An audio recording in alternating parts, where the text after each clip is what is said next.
I don't need to be corrected, and I don't need to be told I'm dishonest, Karen. But by all means, go ahead. I didn't say it. I said let's be honest with the American people here. I am.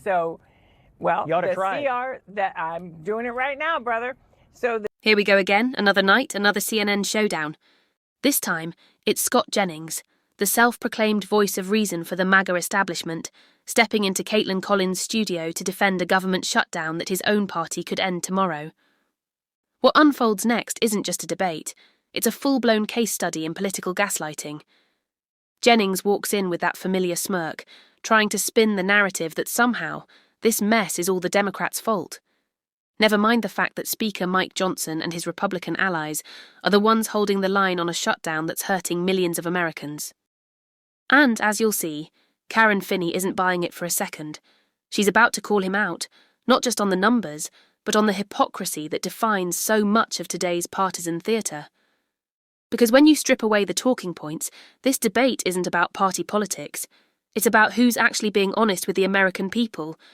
So before we dive into the full exchange, comment where you're watching from, and don't forget to like and subscribe so you don't miss the next one. Now let's break down the smug spin, the sharp clapbacks, and the moment Scott Jennings' argument completely collapses under pressure. The White House is arguing today. Well, the president did try to bring them into the room the other day, and they wouldn't budge. I mean, look, the facts here are pretty simple. The Republican Party has put on the floor and voted for a clean, continuing resolution, no changes. These are Biden budget numbers, by the way, and numbers that Democrats have voted for 13 times. Nothing up our sleeves here, Kaitlan. They're trying to keep the government open long enough to negotiate things like the health care issue, which you were just debating, which I actually think maybe Republicans will wind up dealing on that. But they're not going to do it under duress, and they're not going to do it under threat of rolling back all the Medicaid reforms that were done this summer. So I think President Trump tried to bring the Democrats in. And at the end of the day, I think the American people know here they're looking at two parties. One's trying to do a bunch of funny business. One's trying to keep the doors open. And right now, I don't think the funny business side is winning in the eyes of the American people. Karen, what's your view on that? Well, I just want to correct something. You know, Scott, you know how much I respect you, but let's be honest here. I don't need to be corrected, and I don't need to be told I'm dishonest, Karen. But by all means, go ahead. I didn't say it. I said let's be honest with the American people here. I am. Well, you ought to try CR that I'm doing it right now, brother. So the CR is that the Republicans have proposed is actually not clean. It's pretty dirty because it includes the $1 trillion in Medicaid cuts that the American people themselves have made clear they do not like. So it is not the same. I think it'd be a very different moment and conversation if literally we were talking about what was passed in 2024. That is not the actual fact of the case. The fact of the case is that the measure is something that, again, the American people themselves have said they do not like. The other piece of this is, I think Democrats have a clear, concise message in terms of health care. Think about this.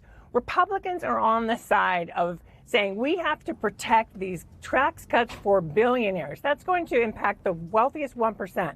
Democrats are saying we want to protect health care for over 20 million American families.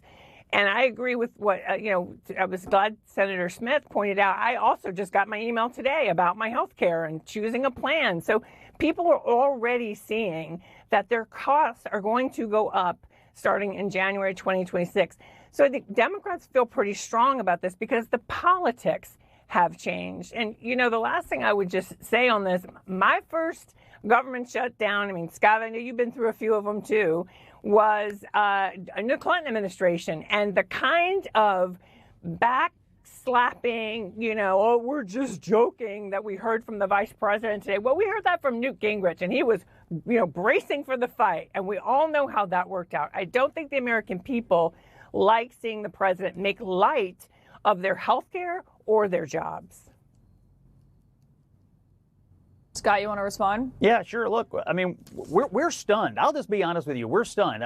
The Democratic constituencies are principally immigration populations and government workers. And right now, I'm a Democrat, and I'm not an immigrant, and I'm not a government worker. You're putting one on top of yourself. You're putting one on top of the other. My mother is a Democrat. She's not an immigrant. She's not a government worker. This is what your party relies on, and you've closed shop on government in Washington, D.C. And eventually, they're going to get tired of it. There is no So you're reason saying this the government 75 cannot be million left Americans who voted for Kamala Harris were all immigrants? No, I'm saying that's not true. I'm saying I'm listening to Democratic arguments about most policy issues, and I'm looking at Democratic energy, and it mostly has to do with things to do with immigrants, illegal and some legal, and things to do with government bureaucrats. And right now, you're putting one of your constituencies out of business.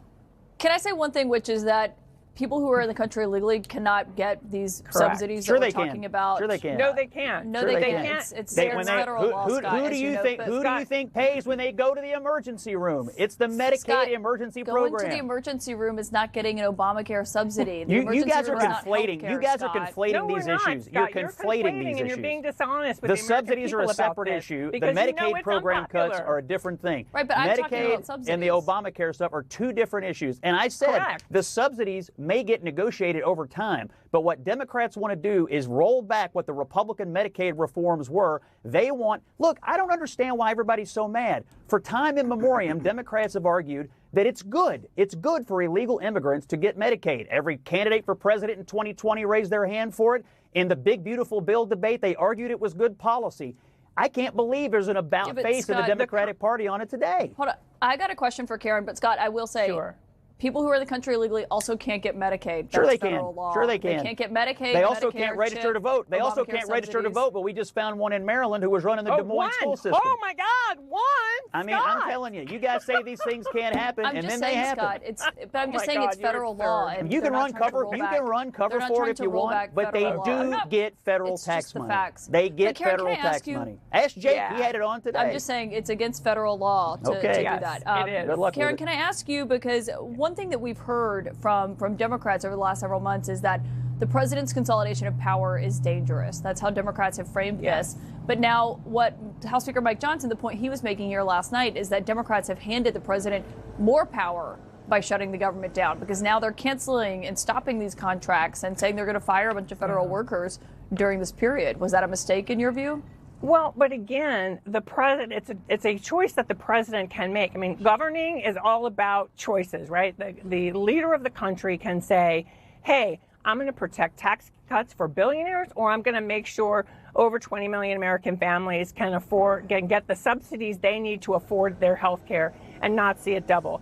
And by the way, Russell Vought is not someone who, this government is, we know they're going to doge their way through the rest of the federal government anyway. I don't think there's much credibility in saying, hey, we're going to use this to lay people off. I mean, I just want to consider, it's a different pot of money, but think about the optics. The White House confirmed to Fox News today that the construction of the Grand Ballroom will continue while they are talking about laying people off and potentially firing people. That is outrageous. If you're serious about negotiating, as the senator said, you don't do things like that. You say, we are going to bring everybody to the table. Let's see what we can get done. And Scott, that part of the reason this issue around the ACA credits, as the senator, I think, pointed out, there's not a lot of credibility here. So let's act like adults. Let's come to the table and stop making threats about, we're going to fire these people and we're going to, you know what, you're the leader. It's your job to bring people together. What we just watched is the perfect snapshot of modern political theatre, and Scott Jennings plays his role to perfection. Every time he gets cornered by facts, he leans into that familiar smirk, pivots to talking points, and accuses others of being dishonest. But here's the irony, that's his entire strategy.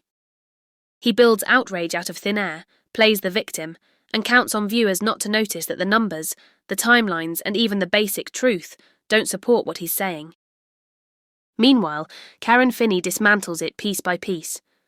She reminds viewers that this so-called clean bill the Republicans are bragging about is anything but clean, packed with Medicaid cuts and political tricks the public overwhelmingly rejects. She lays out what's really at stake: healthcare for millions of American families versus tax breaks for billionaires. And that's the part Jennings can't spin away, no matter how many times he raises his eyebrows at the camera. The most telling moment?